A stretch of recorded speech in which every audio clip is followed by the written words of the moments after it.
Olá, discípulos do Senhor e Salvador Jesus Cristo. Bem-vindos e bem-vindas a mais um significado e conteúdo da Palavra de Deus, a Bíblia, no ministério da Igreja Batista Memorial da Ilha do Governador.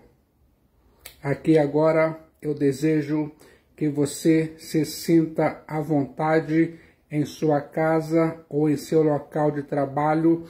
O Espírito Santo vai ativar você e você vai agora ouvir a voz terapêutica da Palavra de Deus, a Bíblia, na parte 18 da série de mensagens bíblicas na carta que escreveu o apóstolo Paulo a Timóteo, no seguinte tema: quer saber como enfrentar o fim dos tempos ou os últimos dias vitoriosamente? Abra sua Bíblia em 2 Timóteo, capítulo 3, versículos 6 a 17. Ouça nesse momento zelo proselitista, 2 Timóteo 3, 6 a 9. Em primeiro lugar, seus métodos nada ortodoxos, 2 Timóteo 3, 6. Pois entre estes se encontram os que penetram sorrateiramente nas casas, as pessoas amantes de si mesmas, do dinheiro e dos prazeres, totalmente corrompidas, além de religiosas, ainda são proselitistas, ou seja, ativas propagadoras da religião.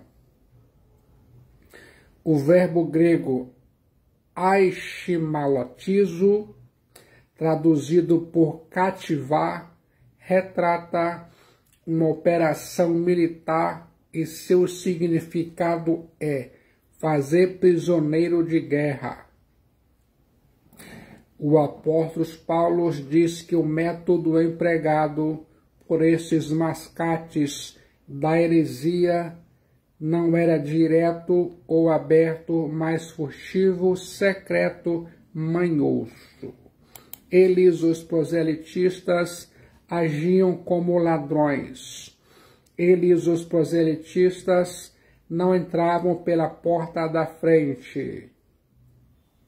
Eles, os proselitistas, escolhiam uma hora em que os homens não estavam em casa para seduzir as mulheres com mensagens falsas.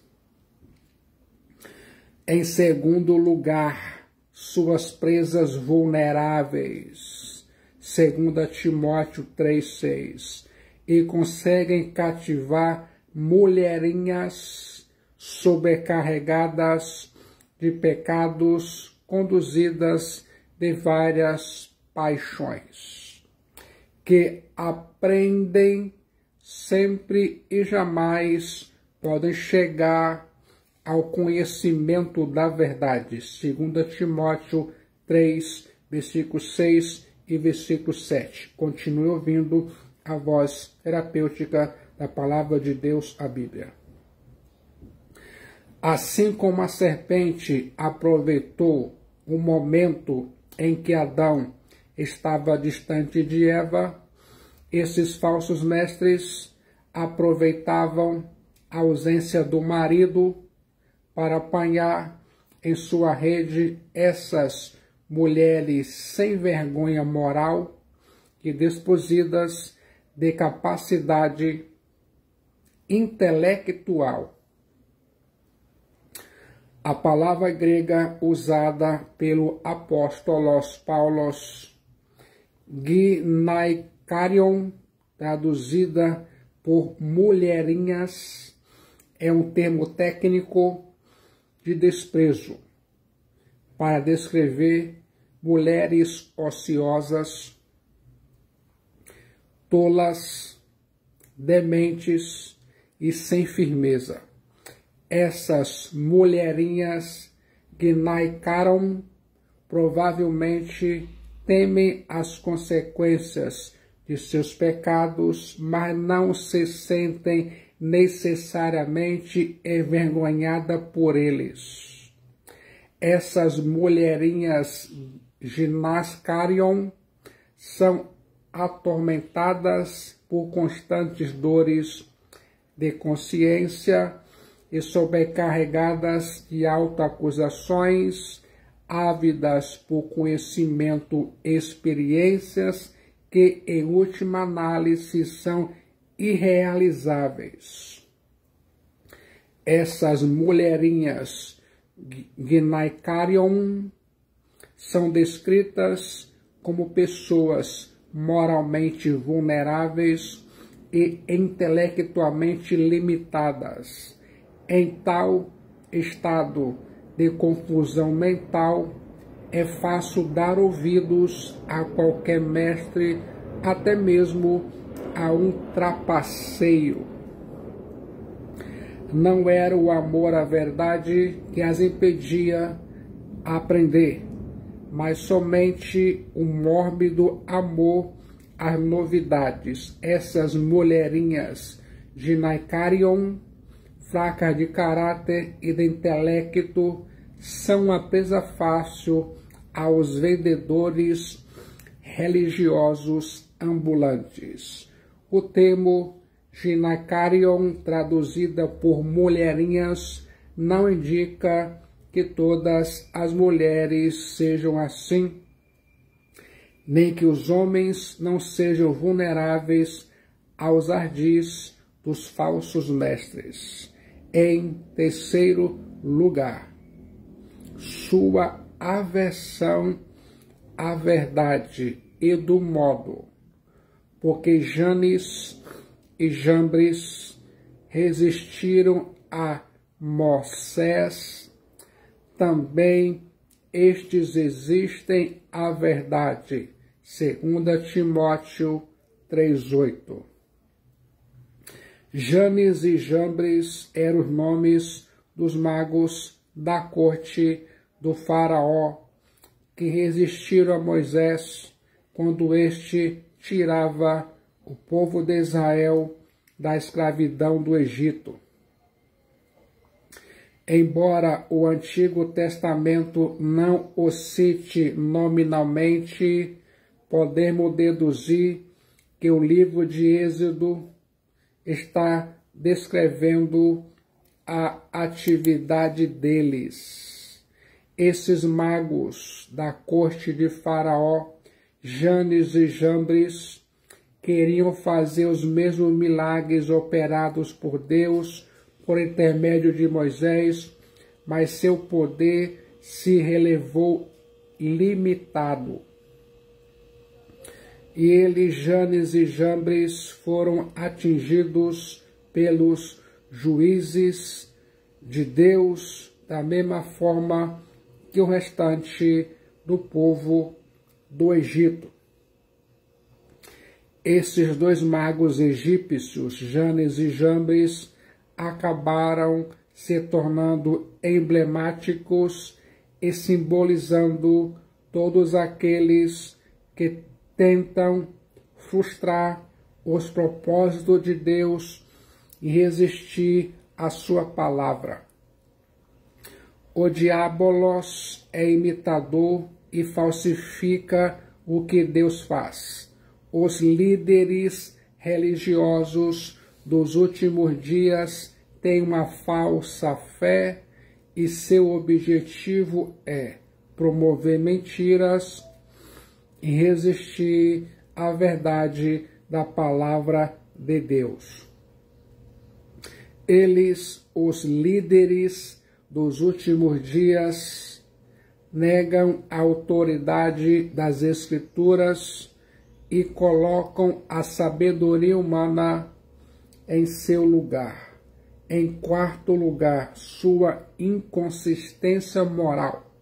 2 Timóteo 3:8. São homens de todo corrompidos na mente, réprobos quanto à fé. Ouça a voz da Bíblia. Os falsos mestres têm não apenas a teologia errada, mas a vida errada.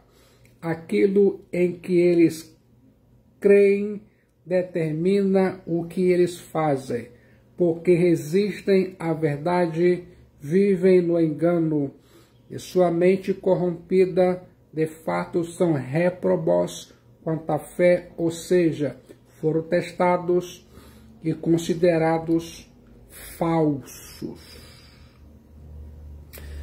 Em quinto lugar, seu fracasso inevitável. Eles, todavia, não irão avante, porque a sua insensatez será a todos evidente, como também aconteceu com a daqueles, 2 Timóteo 3:9.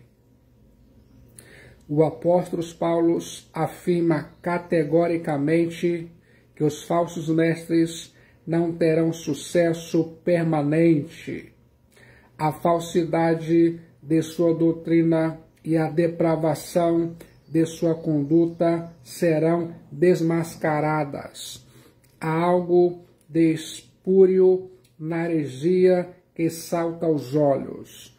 Talvez o erro se alastre e se popularize por algum tempo, mas não irá avante. Por fim, terá de vir a luz e a verdade será certamente restabelecida. Deus preserva a sua verdade na igreja. A falsidade não pode sobreviver.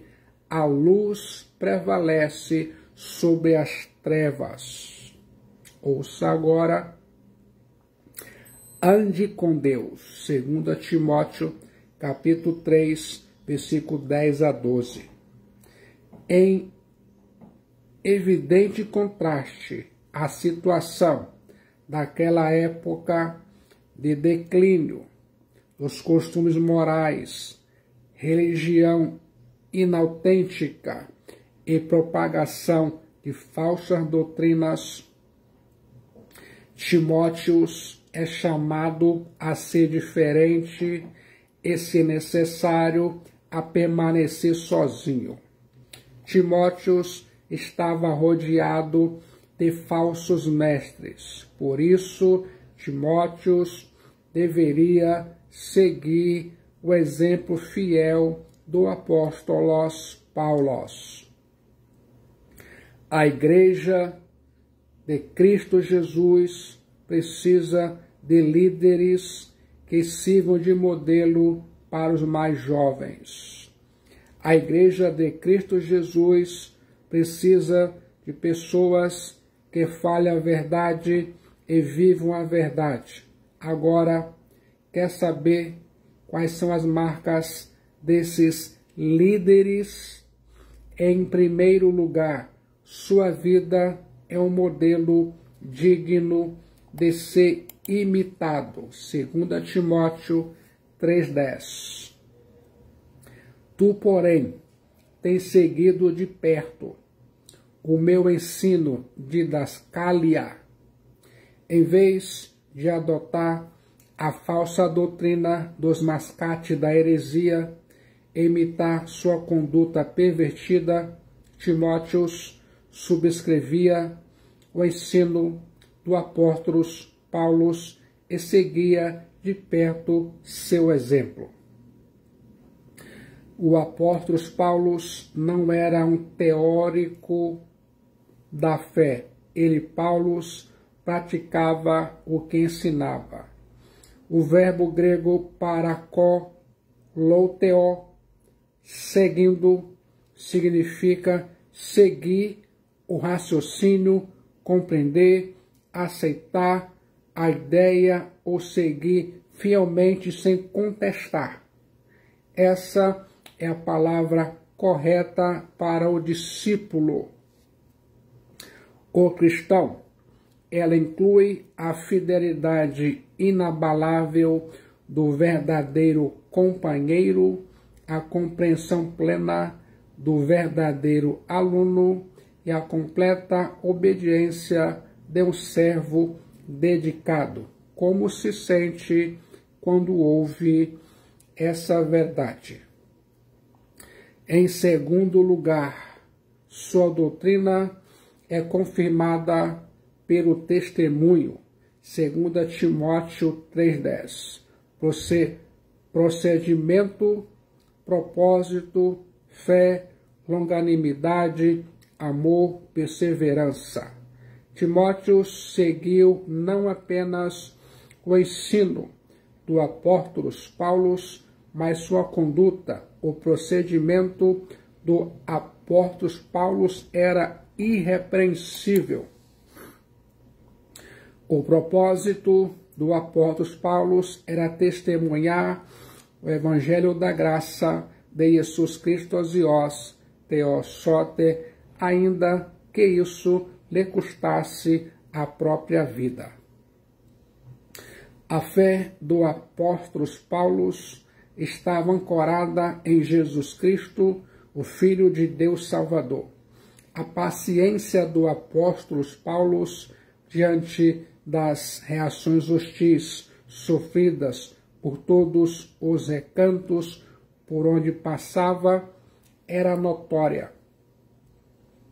O amor do apóstolo Paulo, desvelado ao povo, bem como aos eleitos de Deus, era inegável. A paciência triunfadora do apóstolo Paulo diante das circunstâncias adversas era assaz eloquente. Quero que se lembre disso. Ouça agora, em terceiro lugar, sua fidelidade é demonstrada pela disposição de sofrer por Jesus Cristo, o Filho de Deus Salvador.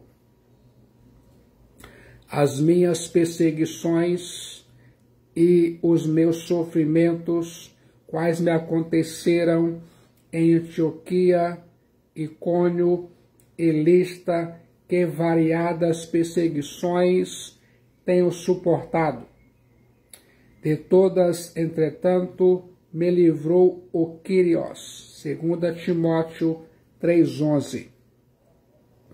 Ora, todos quanto querem viver piedosamente em Cristo Jesus serão perseguidos, 2 Timóteo 3,12. O próprio Jesus Cristo, o Filho de Deus Salvador, disse acerca de Paulo, em Atos 9,16. Pois eu lhe mostrarei quanto lhe importa sofrer pelo meu nome. Por onde passou, o apóstolo Paulo foi perseguido. O apóstolo Paulo sofreu. Foi perseguido em Damasco, rejeitado em Jerusalém, esquecido em Tarso e apedrejado em Listra. O apóstolo Paulo foi preso e açoitado em Filipos, escorraçado de Tessalônica, exortado de Bereia e chamado de tagarela em Atenas. O apóstolo Paulo foi chamado de impostor em Corinto e enfrentou feras em Éfeso.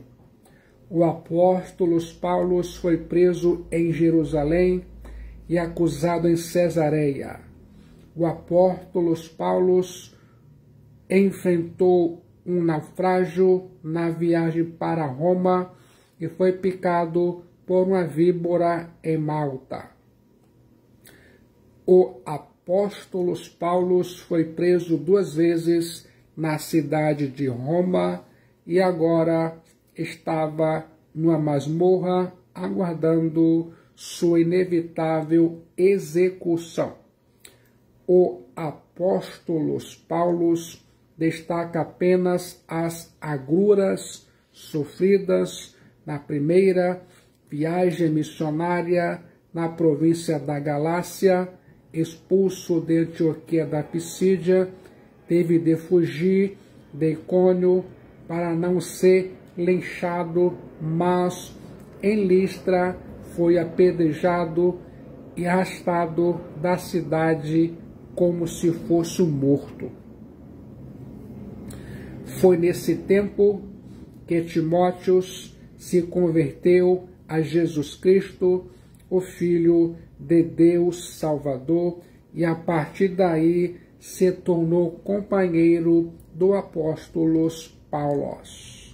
Assim como o martírio do diácono Estevão influenciou a conversão de Saulo, o sofrimento de Paulo deve ter influenciado a conversão de Timóteo.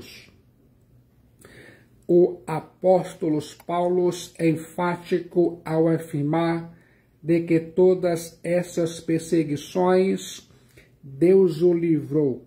O Kyrios sempre resgata seu povo da morte e às vezes por meio da morte. De todo modo, nada nos separa do amor de Deus.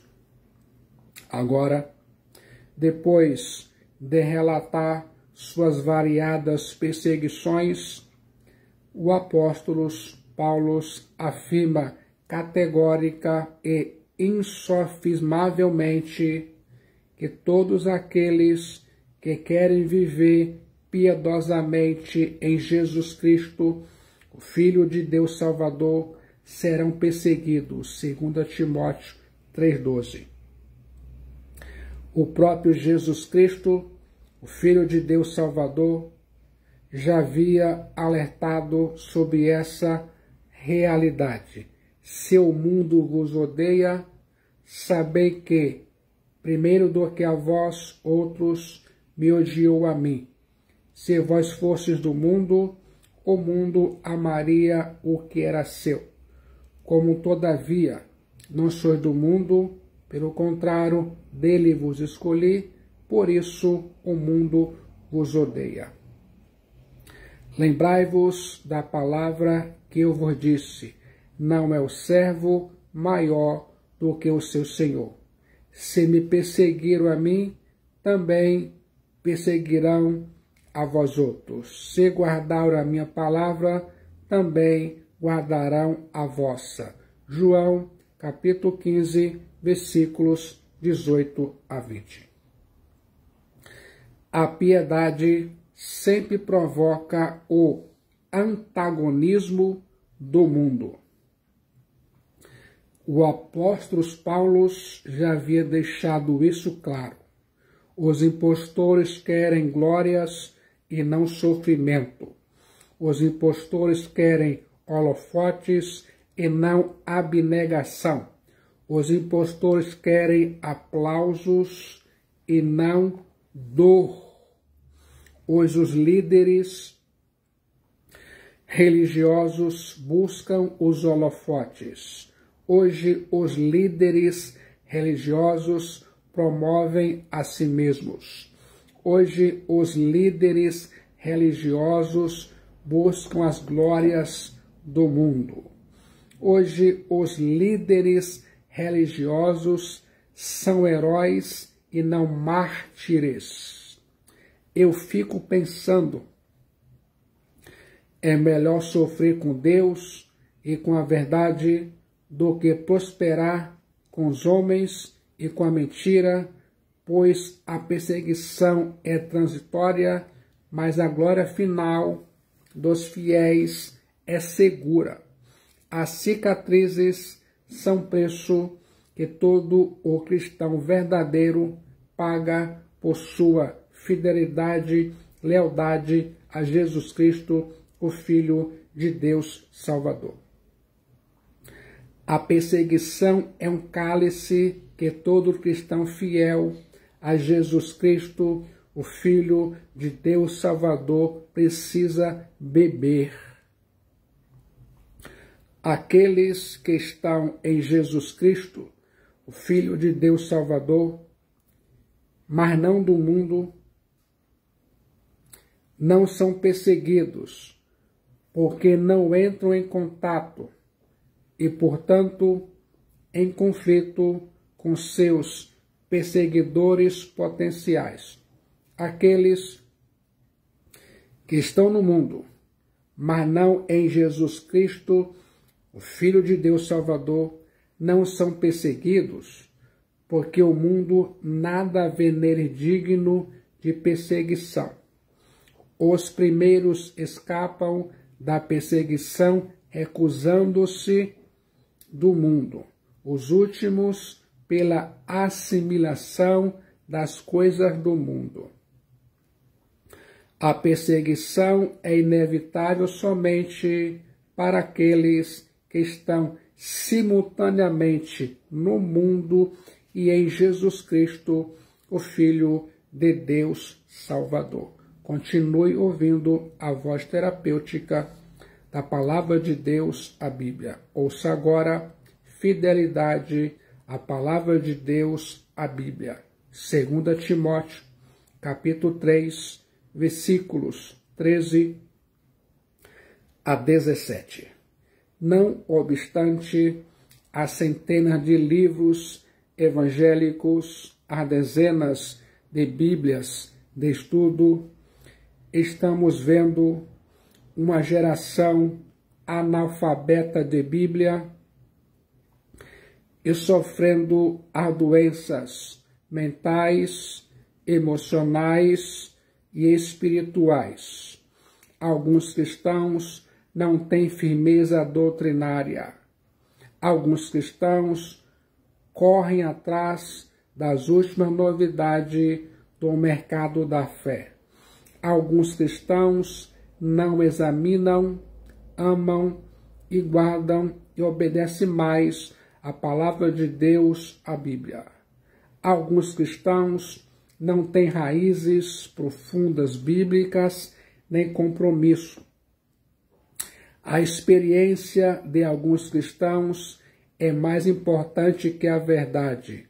As emoções de alguns cristãos estão no trono e a razão está destronada.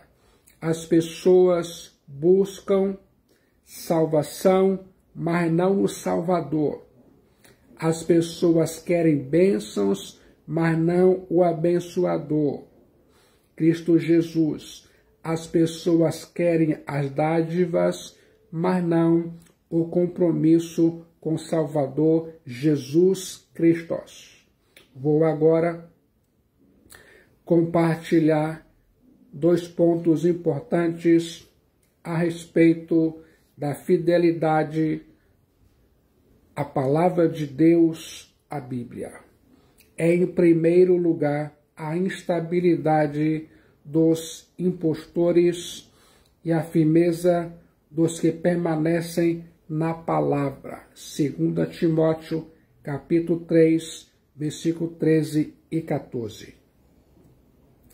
Mas os homens perversos, impostores, irão de mal a pior, enganando e sendo enganados. 2 Timóteo 3,13. Tu, porém, permanece naquilo que aprendeste e de que foste inteirado, sabendo de quem o aprendeste. 2 Timóteo 3,14. Nesse sentido, o apóstolo Paulo enfatiza 2 realidades. Primeira, a instabilidade dos opositores. As pessoas que abandonam a palavra de Deus, a Bíblia, para buscar as novidades do mercado da fé, seguem enganando e sendo enganadas. A vida é uma ciranda. Todo dia há coisa nova. Há uma leveza, uma mutação constante. Nada é permanente. A cada dia é preciso inventar uma novidade. uma nova doutrina, uma nova prática, uma nova experiência. A cada geração, precisamos estar atentos aos perigos das inovações. Primeiro, misticismo pragmático. Segundo, liberalismo teológico. Terceiro, ortodoxia morta. Quarto, experiencialismo intimista. Você vive hoje a realidade de uma igreja pós-denominacional.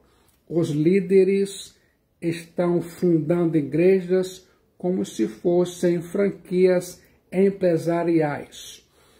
Eles veem a igreja como uma empresa familiar, uma fonte de lucro. O castigo recebido pelos que querem enganar outros é serem vítimas de um poder enganador. Aqueles que usam a arma do engano serão degolados pelo engano. Eles tentam iludir, mas eles mesmos serão iludidos. Segundo lugar, a firmeza dos fiéis. 2 Timóteo 3,14. A ordem do apóstolo Paulo a Timóteo para permanecer firme nas Escrituras nunca foi tão oportuna quanto em nossa geração.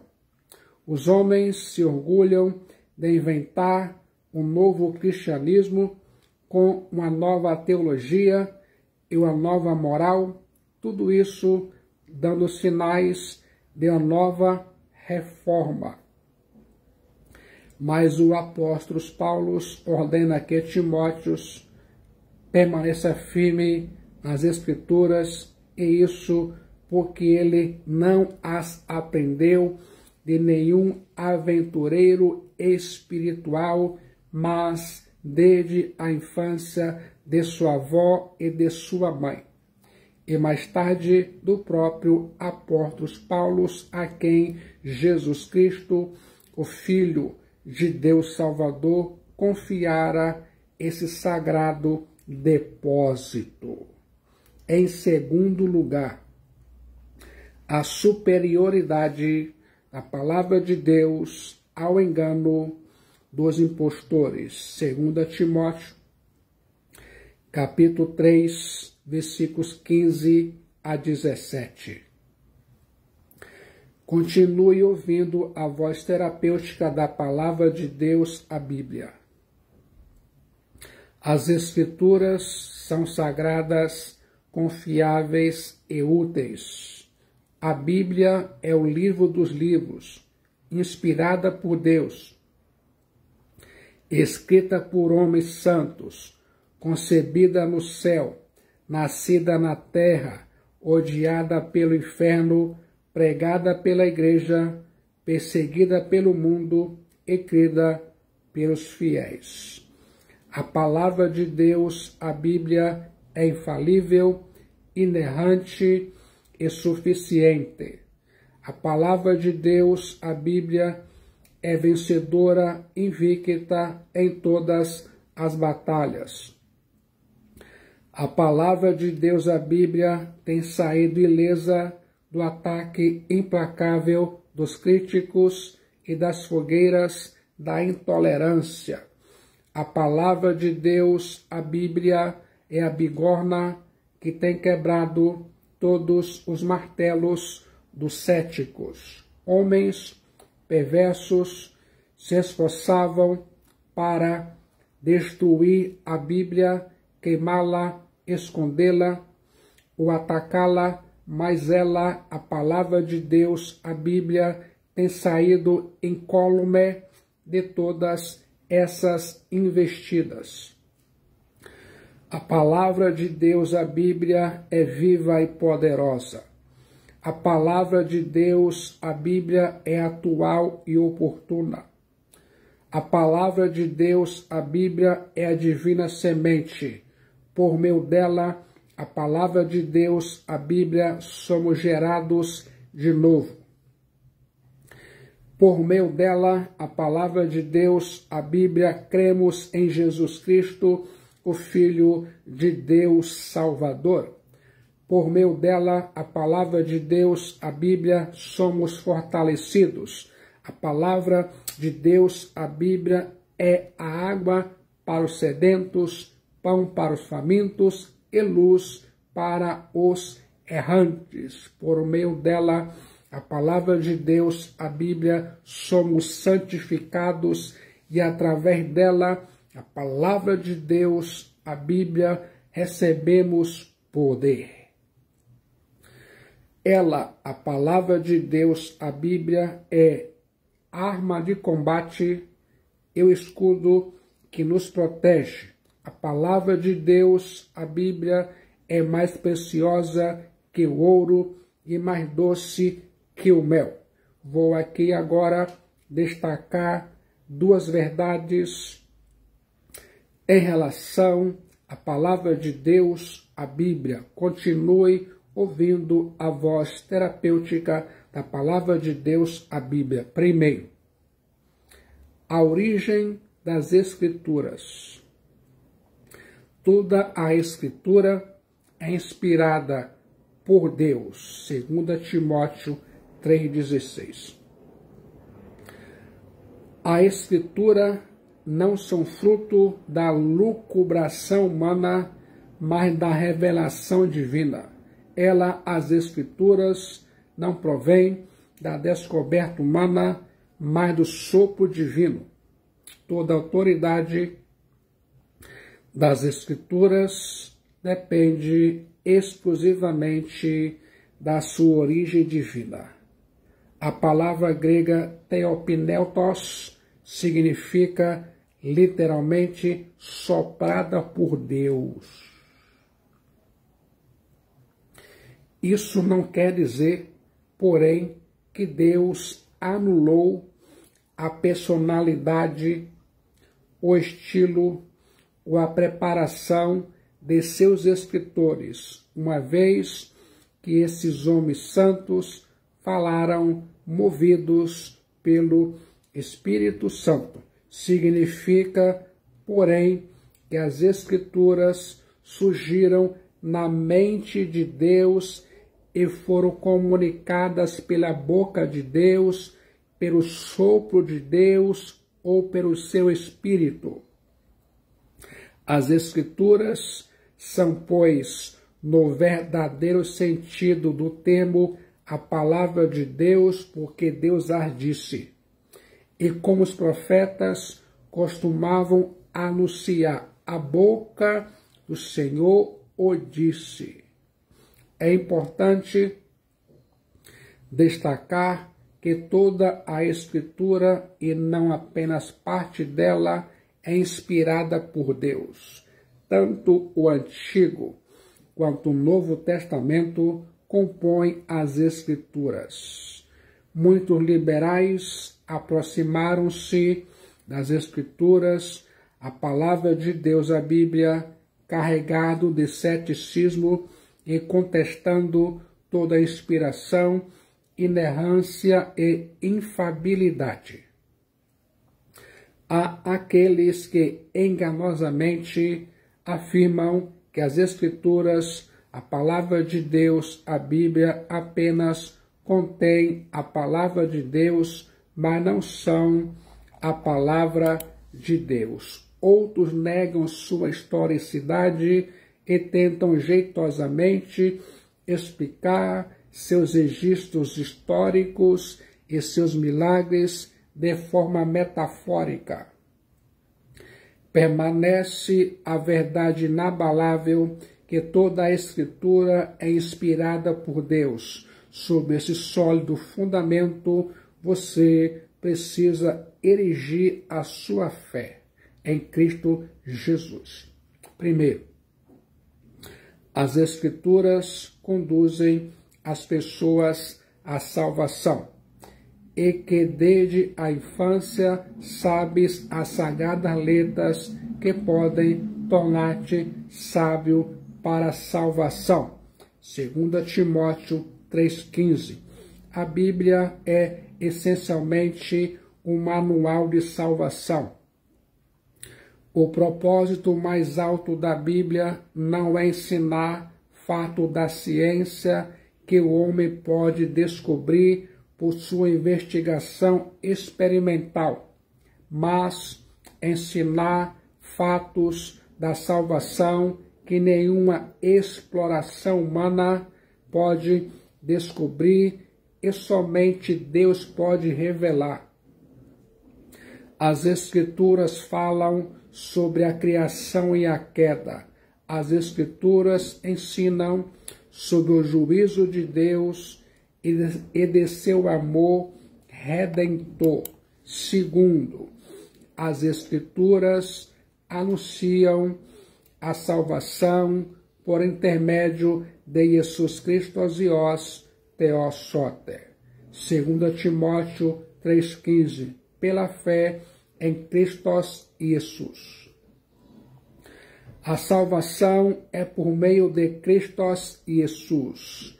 No Antigo Testamento, as pessoas eram salvas pelo Christos da promessa. No Novo Testamento, elas são salvas pelo Christos da história. No Antigo Testamento, as pessoas olhavam para frente, para o Christos que haveria de vir. No Novo Testamento, elas olham para trás, para o Christos que já veio. No Antigo Testamento, as pessoas creram no Christos da promessa. No Novo Testamento, as pessoas creem no Christos da história. O Antigo Testamento anuncia a promessa e a preparação para a chegada de Christos, o Messias. Os evangelhos expõem o nascimento, a vida, o ensino, os milagres, a morte, a ressurreição e a ascensão de Christos. O livro de Atos dos Apóstolos relata a propagação do Evangelho de Christos desde Jerusalém até Roma. As epístolas apresentam a ilimitada glória da pessoa e da obra de Christos, aplicando a vida do cristão e da igreja. O livro de Apocalipse traz a consumada vitória de Christos e da sua igreja. Christos é o centro da eternidade. Christos é o centro da história e das Escrituras. Ele, Christos, é o Salvador do mundo, o único nome dado entre os homens pelo qual importa que sejamos salvos. Atos 4:12. Ouça agora, terceiro, as Escrituras tratam tanto da doutrina quanto da conduta. 2 Timóteo 3,16. E útil para o ensino, para a repreensão, para a correção, para a educação na justiça. 2 Timóteo 3,16. A fim de que o homem de Deus seja perfeito e perfeitamente habilitado para toda a boa obra. 2 Timóteo 3,17. Continue ouvindo a voz terapêutica da Palavra de Deus, a Bíblia. Pressupõe-se ensino ou doutrina, o que é certo. Repreensão, o que não é certo. Correção, como se tornar certo. Educação na justiça, como permanecer certo.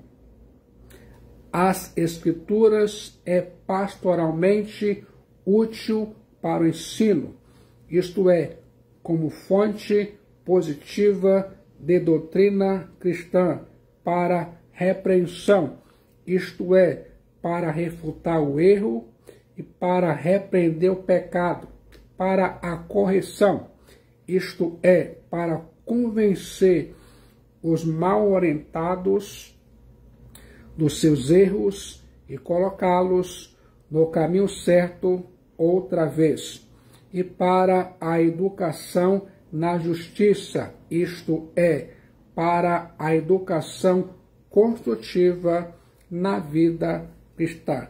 Gostou do conteúdo e significado e aqui agora? Se sente preparado e habilitado para entregar sua alma para Jesus Cristo, o Filho de Deus Salvador? No momento de decisão em Jesus Cristo, o Filho de Deus Salvador, sua alma é salva, seu destino é selado e muitos benefícios advirão. Venha para Cristo Jesus enquanto você ainda respira o ar da graça de Deus.